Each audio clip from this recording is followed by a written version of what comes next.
Doom Eternal, the sequel to Doom 2016, is out now and it is fucking incredible. I know it's not the sort of game that I'd usually cover on this channel, but I just really wanted to talk about it. But as I played it, I noticed something. The design of the combat is pretty much exactly what I wanted from the combat in Jak II. So let me explain.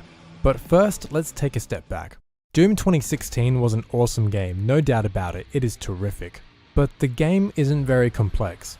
The basic design philosophy is push forward combat. Essentially, the game encourages you to be constantly moving, never slowing down, or you'll die. It's always pushing you right into the action instead of making you hide behind cover like most other shooters. In the beginning stages, you'll probably be switching weapons a bit due to running out of ammo, or taking a liking to a different weapon mod. But then, a few stages in, we get the super shotgun. And the game kinda goes downhill from there. Don't get me wrong, the entire game is still amazing, and the super shotgun is godly. But there's the problem. The super shotgun is godly. The enemies you fight are not. Just real quick, let's look at how the weapons work in this game. So throughout the game you can acquire weapon mods for your guns for secondary fire modes, like micro missiles for the machine gun.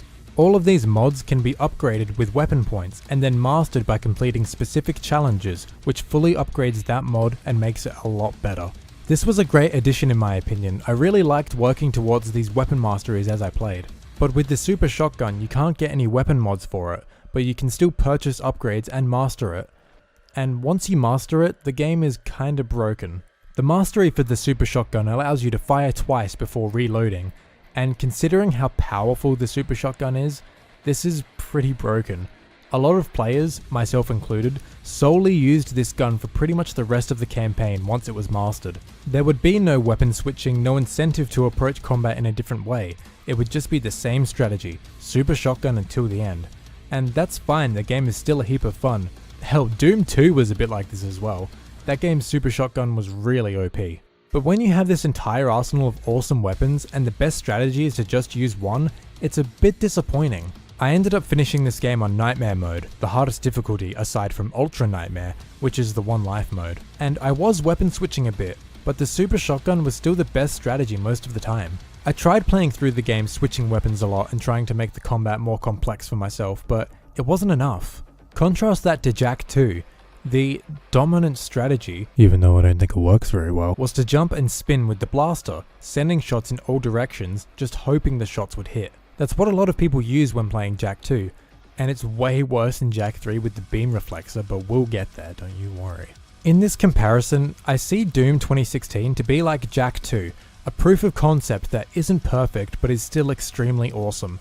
Then I see Doom Eternal like Jak III, the chance to take that proof of concept and improve it, enhance it, and take it as far as it can go. Work out all the issues the last game had and make it the best game in the series. On the one hand, I think Doom Eternal succeeded in all of those aspects. Jak III, not so much.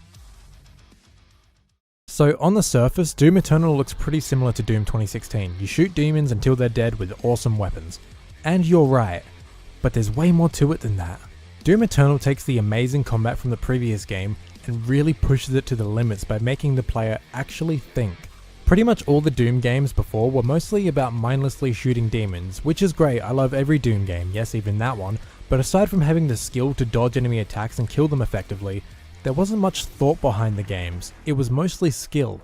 Again, there's nothing wrong with that, but when approaching a sequel to the reboot of Doom which had the same skill-based gameplay as the original games, you need to kinda step it up. id Software could have easily just taken the gameplay from the last game, added the new features and enemies, and it still would have been a great game, I'd still most likely love it. But instead of taking the safe path, they decided to uproot the gameplay, change the base formula, and replant it to create this new and unique take on the series. The way Doom Eternal approaches combat is by making the player think. There is a lot of skill involved in the game, hell I beat the last game on Nightmare and Hurt Me Plenty kicked my ass a few times in this game, but they've added a big element of strategy. The game actively forces you to play the right way, but this isn't a modern linear Naughty Dog game where they want you to do everything the exact way they want, but instead forces you to get into the groove of the combat loop. You can't play this game like Doom 2016, you just can't, it won't let you. Now some might think this is restrictive, but I think it's a change for the better, so let me explain how they did this. The last game introduced us to this mechanic called glory kills. Once you damage an enemy enough, they started to glow, which meant you could perform a melee finisher animation on them. When doing this, they would drop health, so they weren't useless, they were actually a great way of keeping yourself in the flow of combat. We also had the chainsaw, which would cause the enemies to explode with ammo. Again, a good addition to keep the game flowing instead of having the player run around in the middle of a fight looking for ammo. But here's the thing, chainsawing enemies in 2016 was mostly used as a last resort on some of the tougher enemies that needed to be gotten rid of immediately, because chainsaw ammo was limited and you could only refill it by finding ammo, which was scarce. Instead of using the chainsaw as a resource to keep you in the zone, it was mostly a guaranteed one-hit kill. You could use the chainsaw as an ammo resource, but here's the thing again. You almost never run out of ammo in 2016. There's ammo pickups everywhere and all the guns carry a lot of ammo. And if you're just using the super shotgun, if you run out of that ammo, you still have every other gun at your disposal, so it wasn't that big of a deal. But here in Doom Eternal, glory kills and chainsawing your enemies for health and ammo is still here, but the game has been designed to ensure that these mechanics are integral to the combat loop. Here, glory killing works the exact same way, but whereas in the last game you could melee a fodder enemy to stun them for an easy glory kill, you can't do that in this game. You need to make an effort to stun an enemy with a weapon to get health back. Chainsawing is a little different now. You can still find ammo for the thing, but this time the ammo slowly recharges so you always have one ammo in the tank. What this means is if you want to use the chainsaw as a last resort for the tougher enemies like the last game, you better have a full tank. But you most likely won't have a full tank for most of the game because ammo is now a lot scarcer. Which brings me to ammo in this game. And I know I haven't talked about Jak very much in this video so far, but we're getting there, trust me. Ammo in Doom 2016 was everywhere and your guns carried heaps of it. And if you needed more, you could use the chainsaw. In Doom Eternal, you'll be running out of ammo a lot. The game doesn't want you to be using the same weapon for the whole game. It wants you to be weapon switching and be on edge throughout the whole thing, and it does this in a few ways. By restricting how much ammo your guns hold, it incentivizes you to switch weapons more often, and it also makes you realize how important the chainsaw mechanic is. Secondly, different enemies are affected by different weapons. In the last game, it didn't really matter what gun you used on which enemy, as long as you damaged them enough to kill them. This is still true in this game, but enemies react differently to different weapons. If you go up to a mancubus with the shotgun, it'll do this ground pound move which does a lot of damage, so you don't want to go up to them with a shotgun. Instead, through weapon experimentation, you find out that the rocket launcher is actually very useful against them. Not only does it do a lot of damage, it also causes them to stagger really easily and interrupts their attacks. This is just one example, but what I'm trying to show you is how the game encourages experimentation with your weapons, resource management with your ammo, health and armor, and above all else, using the right tool for the job. I am in love with Doom Eternal's combat, and I didn't even explore all the aspects of it like armor management and advanced movement and traversal.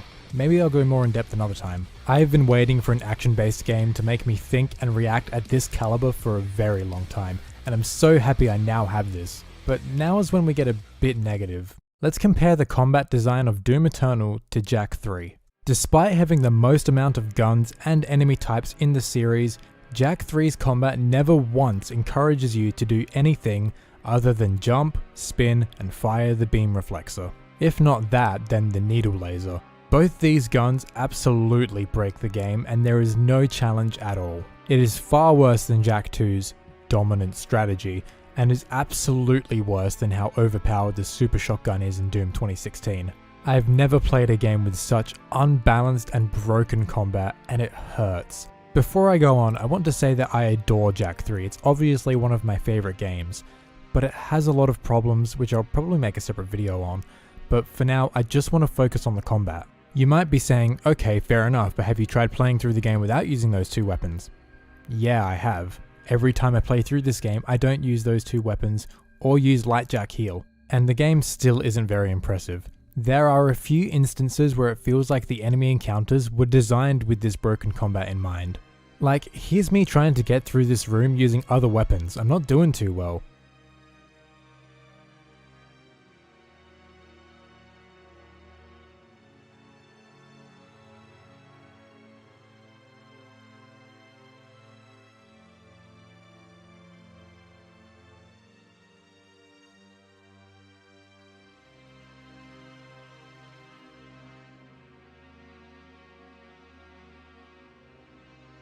Not only that, but when playing through the game like this, it made me realize that none of the combat encounters really felt like there was much thought put into them.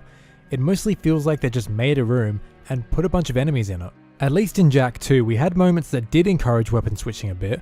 Like here, we have a bunch of small one-hit enemies in a group that are effectively taken out with the scattergun, then some grunt enemies that are good to take out with the blaster using the Wastelander move. I can think of a few examples where the game does this, I just wish it did it more. This is what I'm talking about when I said I see Jak II like Doom 2016 and Jak III like Doom Eternal. Jak II and Doom 2016 have the basics of their new combat system down. It's not perfect, and it has some depth, but not much. They're both fun enough to be very replayable, but when it comes to the sequel of both of these games, I wanted more depth from both of them. I wanted them to take this little bit of depth they established and see it to its full potential. Again, I feel they accomplished this with Doom Eternal, but fell flat with Jak III. Now, I know that it's not very fair to compare a game that came out in 2004 to a game that came out in 2020, and I'm not trying to say that Doom Eternal is better than Jak III or anything like that, even though I do like Doom Eternal a bit more. But I'm just trying to show a great example of what I wanted Jak III to be. I wanted it to have deeper combat than Jak II. I wanted the game to encourage me to switch weapons more frequently by having different enemy types that reacted differently depending on the weapon. I wanted Jak III to be the perfect sequel it could have easily been, but alas, having a game delayed to further refine it back then wasn't really heard of, and I genuinely think that if Naughty Dog didn't have such a strict deadline with Jak III and just worked on it until it was ready, like Doom Eternal, it would have easily been the best in the series. From the unfocused and unbalanced gameplay to the seemingly unfinished story and character development, I really do think that it could have turned out perfect if they had as much time as they needed and they were stricter about focusing the gameplay. We didn't need 3 times as many weapons, we didn't need to compete with Ratchet & Clank and their weapons or, frankly, kinda shallow gunplay. We just needed a deeper combat system with more focused overall gameplay and story. And I think I'll leave it there. In case you couldn't tell, I really fucking love Doom Eternal, and if you like first-person shooters at all, you really owe it to yourself to play through Doom 2016 and then Eternal. They're both stellar games. Who knows, I might make another video or two about the Doom games, let me know what you think. Also, in case you couldn't tell, I really love the Jak games, so much so that I've spent a good portion of this video ragging on Jak III because I wanted it to be better.